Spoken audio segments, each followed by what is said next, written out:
Z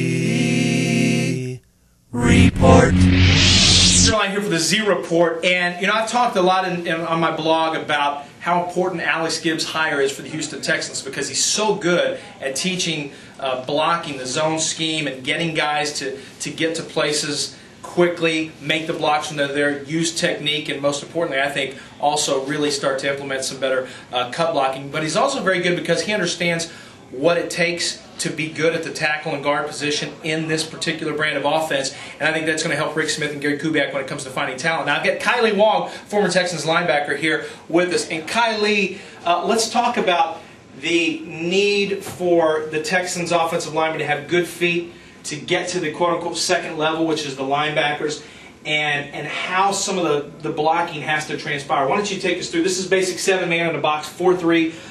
We got a 4-3 front here. Show us what will take place. Let's say well, you can run it to either side. Basically what this is 7 in the box. This could either be, it's a cover 2 shell, so you could be playing cover 4 out of it, or you could be playing a true cover 2. You see the safety split in the direction right there. And see, we're going to go with an outside zone play, something that we know from Gary Kubiak he likes to run, and kind of getting away from more from the Mike Sherman power type plays.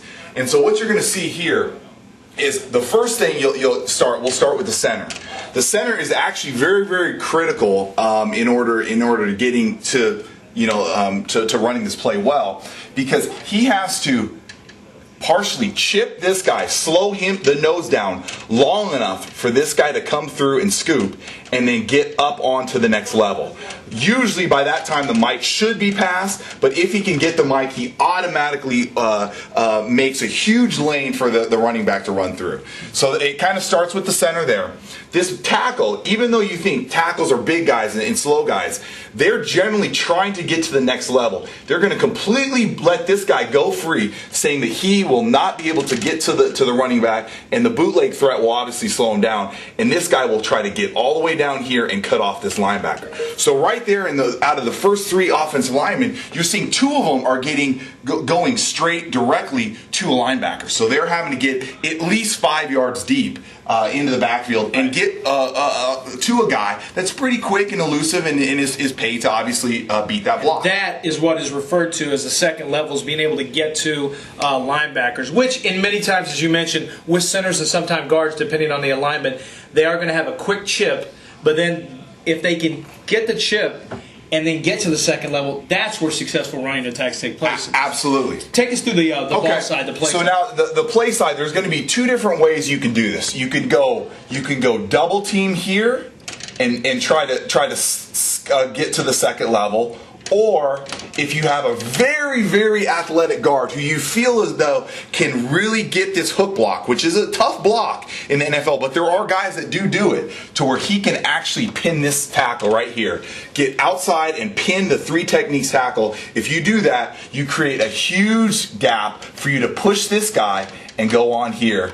And I tell you what, this guy can be running through to clean up either the mic if he was to come free or go all the way to the safety. And you see how big, if this center can get the block on the mic, which, the very good centers, Olin Kreutz is able to do it, Matt Burke can do it, how big you can get that guy onto the second level, and this guy's literally one-on-one with the free safety. Now, it also really shows why it's important to have guards with great feet, because to be able to make that block, the first thing you have to do, if you don't have the feet and the ability to reach to it, your first step has to be great, your technique has to be perfect, and your quickness has to be there to be able to do that. Let's go through 8 in the box. Show us 8 in the box, because that's what, the good teams can still run against 8 in the box. I'll let you draw that back up. Good teams can still run 8 in the box, but that puts even more emphasis on being able to get to the second level and be effective as well. And that's where I think let's see a little inside zone play where you get a little backside cutback. Show us a backside lane and how cut blocking might be important for the Houston Texans on the backside from their tackles.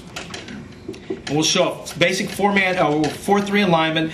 We're going to have the Mike and the Will backers there. Here's the Sam. But then we're going to sneak the strong safety up into the box, up over the tight end. So he's got coverage on tight end if the tight end comes out, or he's basically also going to help on the strong side there. Right. Why don't you run us through why the footwork becomes more imperative for the lineman. This is a true cover 3, or it could be a man-to-man alignment to where, basically these 3 are going to be responsible for the 2 backs. The strong safety could be responsible there. They're locked up, and you have a man free.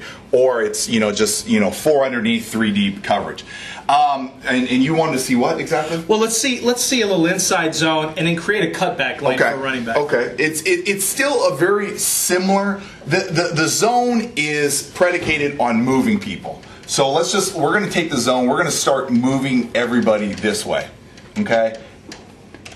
And as a defensive player, Kailee, when you were keying on offensive lineman or whoever your key was, and everyone has different keys, as soon as they start moving, you're on a dead sprint moving as well, especially on the wide zone. Absolutely. All these second-level players for defense are not watching the running back. They're watching their offensive line tips, because that's ultimately what's going to take you to the ball fastest. Right. Because running backs will always do some misdirection or always mislead you on what they're trying to show you to try to get you out of position.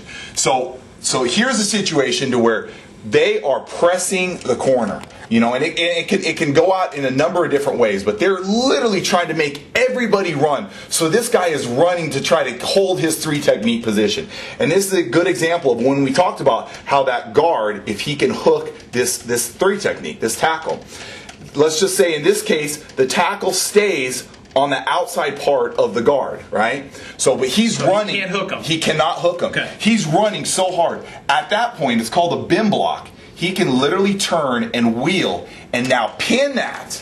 And you see everybody's running like this. Everybody's running. This block right here is a cut block. So this nose is down. So now you have the center up on the mic quickly. And you can kind of see if this is pinned here, and that's there. The Sam will run himself out of the play. That's where this cutback lane goes, and it goes north and south in a hurry, and it creates a one-on-one situation with just the free safety. Let me ask something, Kailee. Can the center, where usually this is a little combination where he's chipping and then getting to the next level, right. If he's going to cut it, can the center even be involved even in chipping, or is that considered engaged? Probably, if it's not going to be a true engagement, it'll probably almost just be almost a run by. It'll be like a brush by, like whether he's ripping through or whether he's just Let's say you're the center, and I'm going to be the nose tackle. You're going to come, I'll be shaded this way. Yeah. And it might be just something as simple as just that, so you can get up to the second level. Just slow them down just enough. Keep them on that track so that offensive guard can get to him, and that will be a cut block. He'll go down, and you'll see a gaping hole go in there if this guy, if this 3 technique keeps up and he seals it. And that's where Alex Gibbs and the cut blocking is so very important for this system, and I think that's where you're going to see a huge improvement.